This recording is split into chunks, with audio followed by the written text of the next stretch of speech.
Bismillahirrahmanirrahim. Assalamualaikum warahmatullahi wabarakatuh.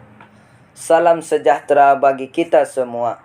Perkenalkan, kami dari kelompok 1 jurusan Psikologi Islam. Kami terdiri dari 3 orang dalam satu kelompok ini.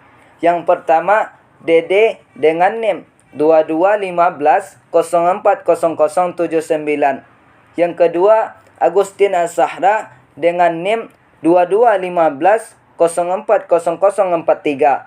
Yang ketiga, Salsabila Amania dengan NIM 2215040048.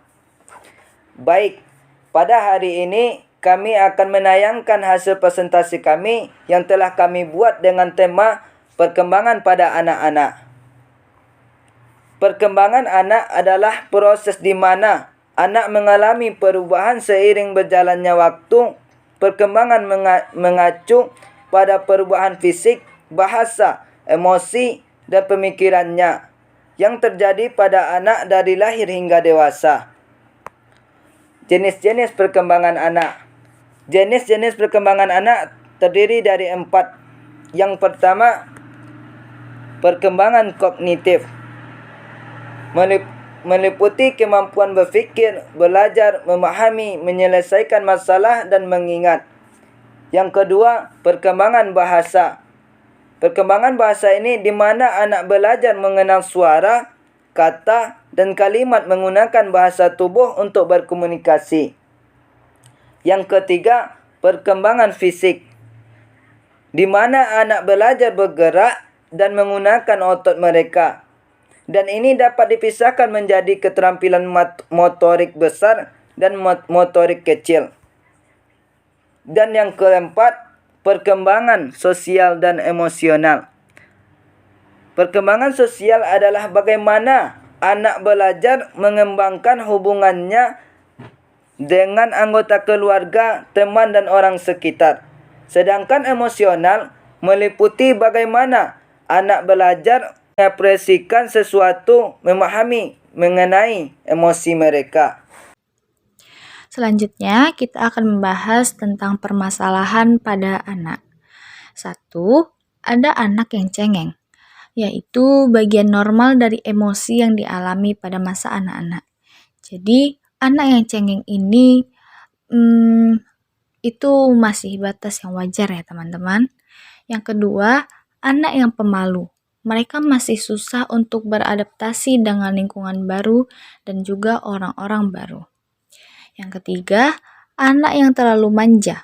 Anak yang manja biasanya akan melakukan segala cara, apapun caranya agar keinginan mereka dapat terpenuhi. Selanjutnya, yang keempat, anak yang sulit diajak untuk belajar beribadah.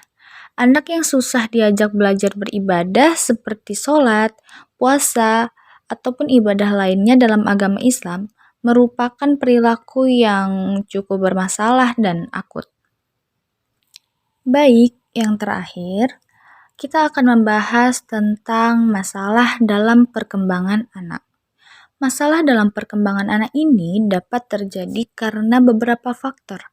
Misalnya, karena genetika, lahir prematur, kondisi prenatal yang biasanya disebabkan karena mengkonsumsi alkohol atau obat-obatan terlarang selama hamil, serta mengalami kekerasan dalam rumah tangga.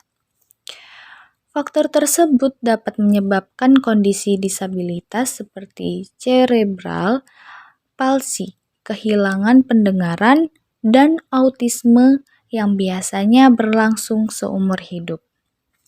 Selain itu, ada juga keterlambatan perkembangan, biasa disebut dengan development delay, yang terjadi ketika anak tertinggal dari teman-temannya dalam hal pertumbuhan mental dan fisik. Nah, jadi itu dia presentasi dari kelompok kami, kelompok 1. Maaf jika masih banyak kurangnya. Saya akan kembalikan kepada Dede sebagai moderator. Kami ucapkan terima kasih. Assalamualaikum warahmatullahi wabarakatuh.